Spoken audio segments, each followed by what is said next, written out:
Welcome back. The big story we're tracking from the Supreme Court. The court has ruled that the electoral bonds are unconstitutional and need to be removed immediately. The Supreme Court has said that the bonds need to be stopped immediately, calling the bonds arbitrary and unconstitutional. The Supreme Court has struck down the electoral bond scheme. The Supreme Court has said that the amendment to the Companies Act is also arbitrary and that the government scheme of electoral bonds, in fact, is not the only scheme to curb black money. Curbing black money cannot infringe on right to information. So a lot of things have been said in the Supreme Court today, while they have, of course, held the fact that... All right, Kapil Sibal, I believe, is speaking at the moment. Let's just quickly listen in.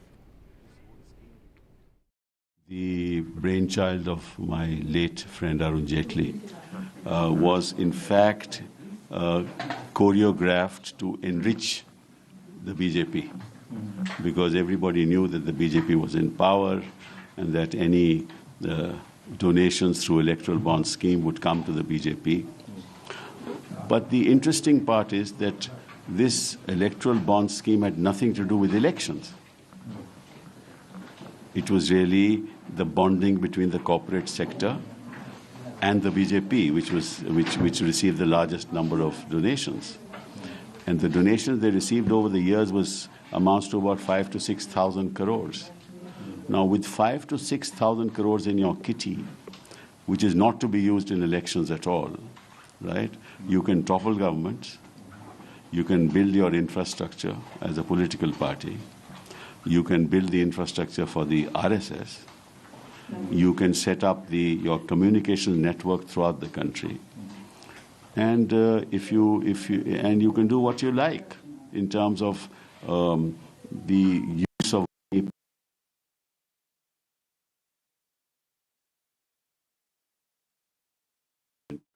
All right, so this, of course, is the big breaking story that we're tracking at this hour. Sunil Prabhu joins us live. He was inside the court when this big verdict was being delivered. Sunil, break down the operative part of the verdict. On what basis has the Supreme Court struck down the electoral bond scheme?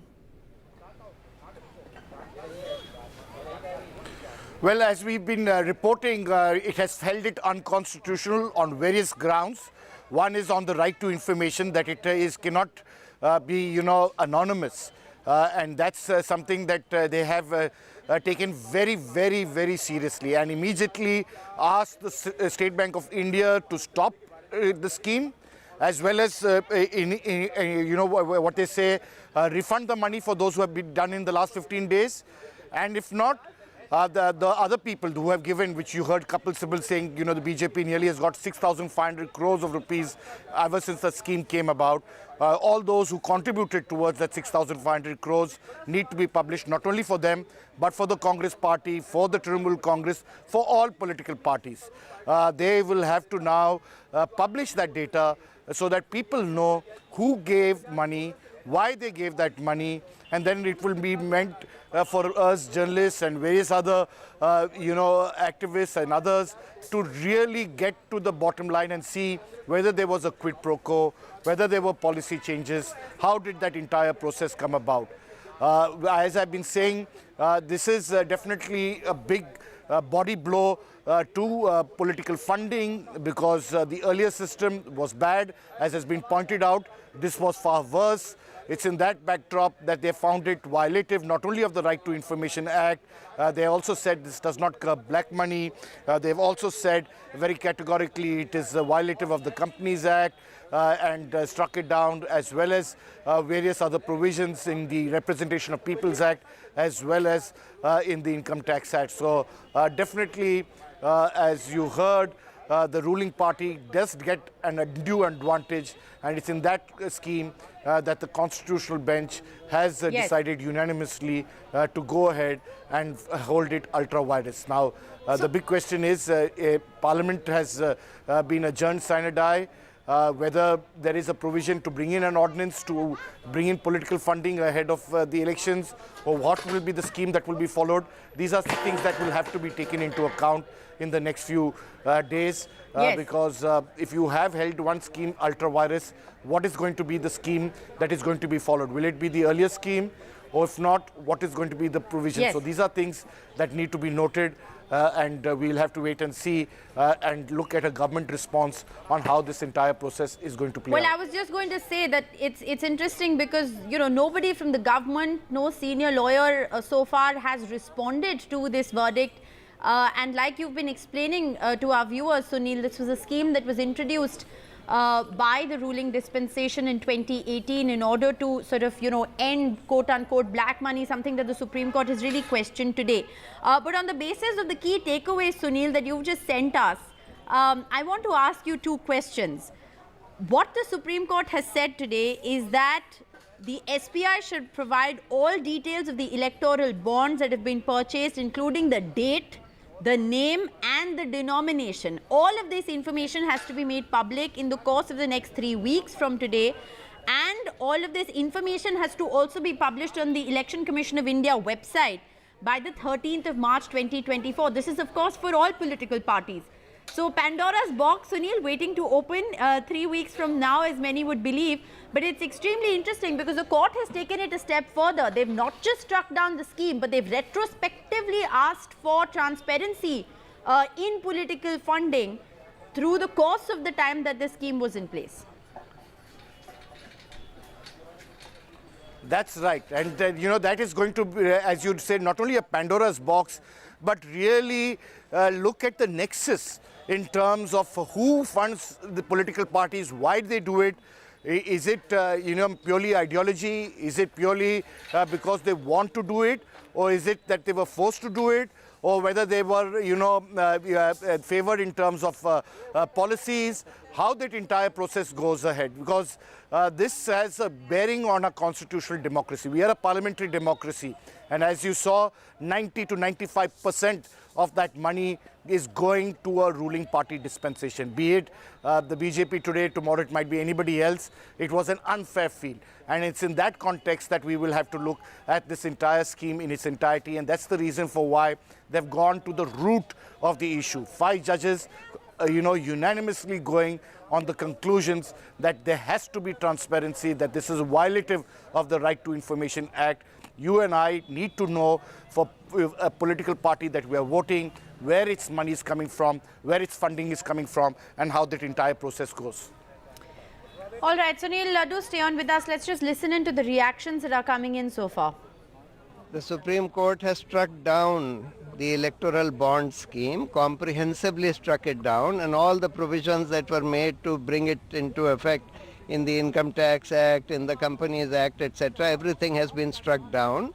They have held that this violates the fundamental right to information of citizens to know about who is contributing this much money to political parties, etc. They have also struck down the amendment made which allowed unlimited political contribution being made by companies to political parties. The right to information is a right of our every citizen, so it should be transparent, and the money, what amount of money and which people give it, it should be disclosed to every people. In 2018, when this electoral bond scheme proposed, in this scheme, it should be said that you can buy bond from the bank and you can give the money to the party which you want to give, and your name doesn't disclose, which is against right to information, and it should be disclosed. So I filed a petition in Supreme Court in which I said that it should be transparent and they should give the name and amount who donate the amount to the party.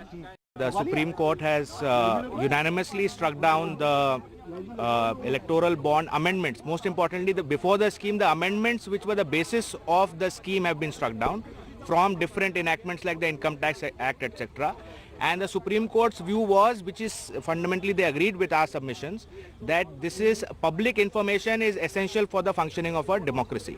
And therefore the public has a right to know who is funding their political parties. And if the public is denied that right, then that defeats the whole functioning of democracy itself. And therefore the amendments which were introduced to ensure anonymity of the scheme have been struck down. And based on that, consequently, the scheme itself has been struck down. All right, Ghanshyam Tiwari of the Samajwadi Party now joins us on the phone line. Your first reaction to the verdict that's been delivered in the Supreme Court.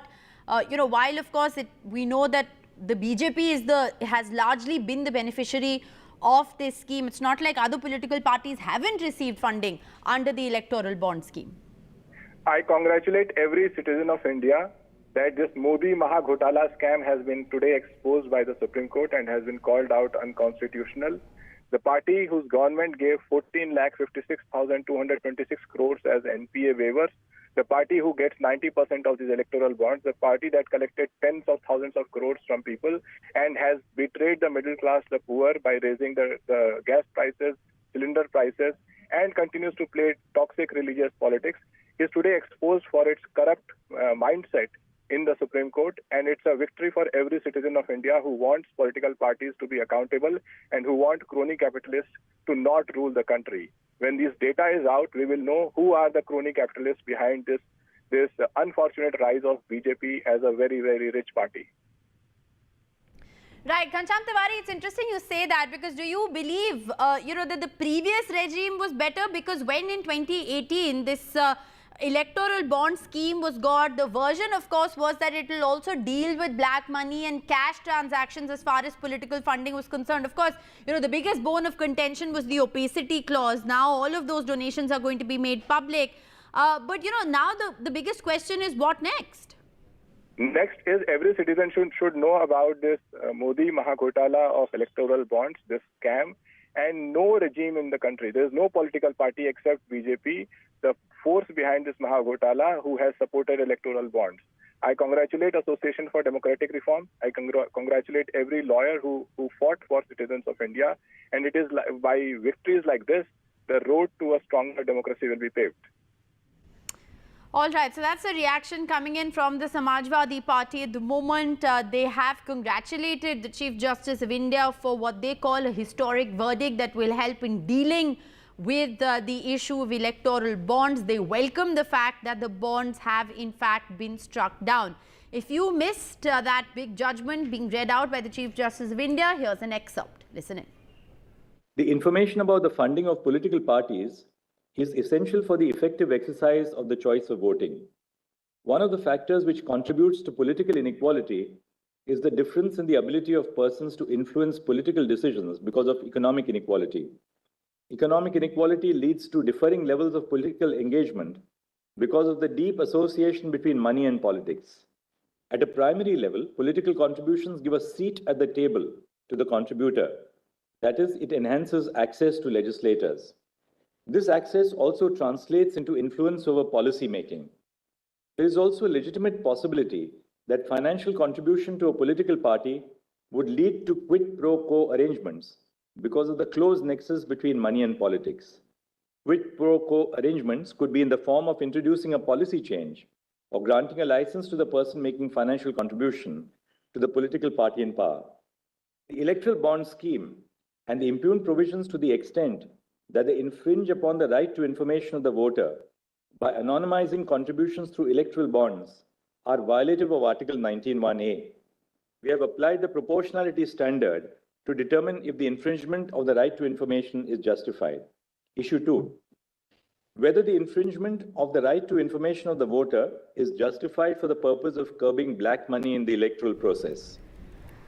All right, so huge judgment there in the Supreme Court on the issue of electoral bonds that have now been deemed unconstitutional and struck down. All details of political funding, including the amount and the donor's name, will be made public in the next 3 weeks. This is a huge judgment going forward into the general elections. We'll continue to get you reactions. So far, the government hasn't responded to this verdict in the Supreme Court, but we'll continue to try for a reaction. All that and more coming up on the other side of a short break. Stay with us.